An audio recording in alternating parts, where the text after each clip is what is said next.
Who's had the pleasure or lack thereof of hearing me speak before? So you drew the short straw this morning. Well, don't give away any jokes because I don't have but a few.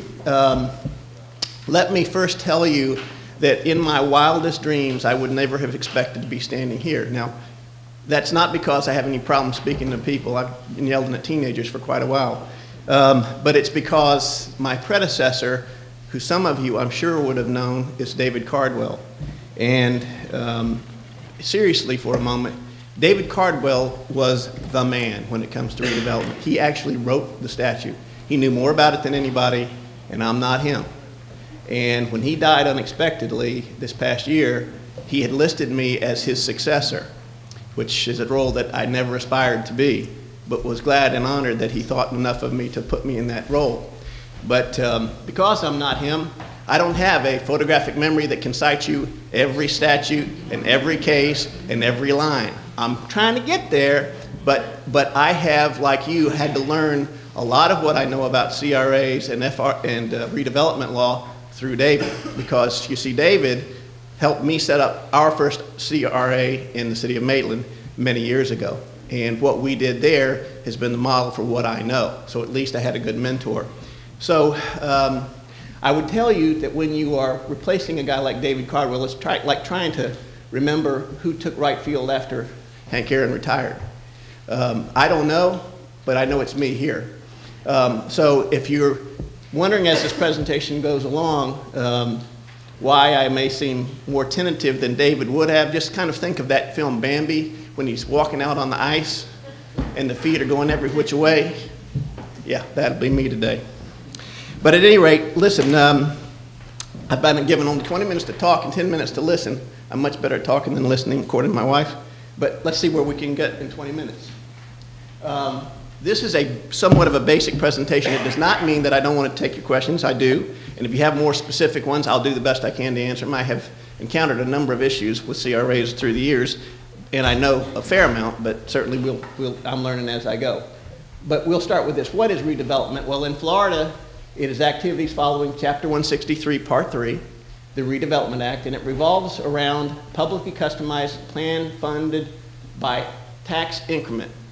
I'm guessing that most, if not all of you know what tax increment is, but since I have learned that people in these rooms are at different stages, simply put, increment is the difference between the taxes for the CRA area, your redevelopment area, whatever the boundaries are, in your base year, the year you begin, and how much they increase over the time of your CRA, typically 30 years. So for example, if your base year taxes for the entire CRA were $1 million in property taxes, and the next year they were $1,050,000, the $50 would be your increment. And frankly, that's not too much of a stretch. As you will all know who are doing redevelopment, those first years are pretty lean years. It's the back end years where you actually start to see the benefits of redevelopment because the tax base goes up, and that's how the whole idea works. Why can redevelopment be controversial? Well, some of you will certainly know the answer to this, because you can't change the light bulb in a lot of cities without being controversial. The reality is, the mission is for government to invest public funds into private enterprises. I could stop right there, and that would be enough controversy for many people, to increase the tax base. And how do we do that? We're going to talk some about that. And yes, it involves a lot of money locally generated if it works properly. David used to say, he said, if you're not being sued, you're not doing it right. And there's some truth to that. I can certainly tell you we got sued in Maitland. We won, but that's part of the process. As with most municipal issues, the sign bite about controversy can lead to misunderstandings, people who don't hear the rest of the story. Because when you put in things like stormwater ponds, not sexy, but necessary for redevelopment, sidewalks widened, some places want brick streets and so forth, they're to attract the business that will ultimately raise the tax base. And you will get, and I'm sure some of you have gotten, why in the world are we doing this for nothing? It's more along the lines, I think the analogy I would make is, if you build it, they will come. If you're familiar with that movie, Field of Dreams, that's the reason. But as it says here, for a limited period of time, to eradicate slum and blight, sustain the quality of life, all ships float with the rising tide. If you raise up the quality of the environment, then you attract the kinds of businesses that you want for your area. That's kind of the idea of this. So you have to have a plan, and you have to have a lot of stick-to-itiveness. In talking about this today, the first question I wanted to ask you all, just to get a sense of, see if you are where my 6 cities are, is, has anybody got any active redevelopment going on right now? God bless you. I want to know more about it. I expected the answer from most of you because there is no money. So you're going to probably, if you had one question for me today, one question I asked myself, and certainly I've had council people say the same thing, is, well, what do we do? How do we fix this? We got vacancy issues, we got places we can't fill, and we really don't know what to do. I'm going to try to provide a few answers on that, but at any rate, I'm not surprised by those of you who don't have anything going on, and I'll throw you a lifeline here in a bit. Okay, what is a redevelopment plan? Well, it's a blueprint. Obviously, it is a blueprint for what you want to see in your redevelopment areas, whatever that may be. But interestingly enough, there are all manner of plans. Obviously, they need to comply with the statute, and I hope you will know what I mean when I say that. But I've seen plans, for example, in Maitland, that have a very detailed set of building standards. It actually works as an overlay district. It has heights that are in addition to the building code and zoning. It has densities. It has incentives for getting extra density or extra height or extra FAR, if you know that floor area ratio, if you provide certain things back to the city, such as contributions to the building of a stormwater pond or installing a device to help make water in a given lake more pure and so forth. So there are incentives built into it. But there are plans that are much more basic and much more broad that just talk about projects in a broad sense and a general sense, and don't have development standards, but instead rely on the underlying land use development code as their entire plan. Mount Dora is an example of one of those. So there's a lot of differences in there. As long as it meets the statutory requirements, that's all it needs to do. But I would tell you this, a plan, you know, we lawyers here, and I'm sure you guys have heard in your lifetime, the statement that the Constitution is a living, breathing document. I don't actually buy into that theory, but you've heard that before. Having said that, the plan needs to be. It needs to be because, as we've seen in the last few years, times change. Economics change. So when we talk about a plan that addresses unique, customized needs, overall goals, specific projects, incentives, and so forth, it really does need to be, as it says here at the bottom, a living document. So one of the lines I would throw to you now, how many of you have amended your plan in the last 5 years or revisited your plan in the last 5 years? Okay, a fair amount. For those of you who haven't, now's the time. Because what you want to do is the best you can. If you ask me who to bet on as your prognosticator, I'm not going to be able to help you too much on that.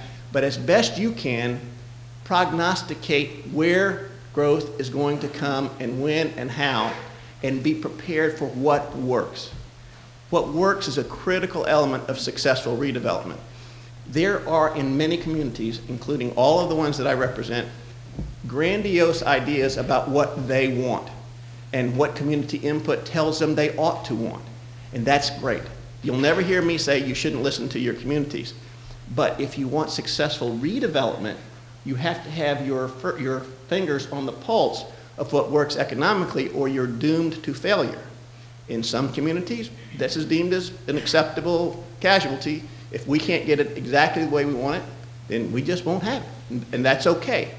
But you have to understand the dynamic between economics, investing on the side of a development partner, and what the development partner has to get out of it to make it work. And if your vision, which not untypically in many places would be no more than 3 stories, no more than 10 units per acre, et cetera, et cetera, et cetera, all the things that we all like, we love to see, if it doesn't work economically, you're kidding yourself and you're killing your redevelopment. So you need to find out creative ways to solve the puzzle of what works economically, and unlike what you will hear, particularly from candidly elected leaders and from your community, you really need to know the economics. It's not just on the developer to tell you, you need to know, okay?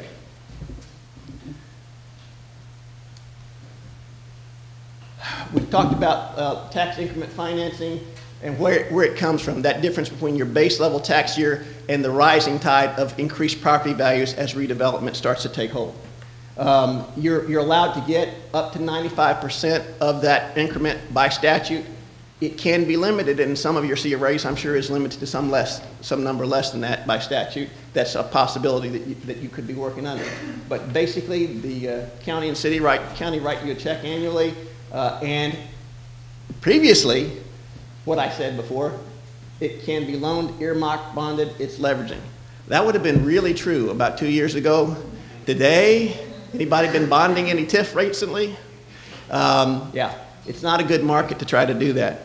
It's also not a good market to try to do CDD bonds, because CDDs are going to be, I think, a real permanent casualty, at least as we ever used to know them here, community development districts in Florida, of the downturn in the economy.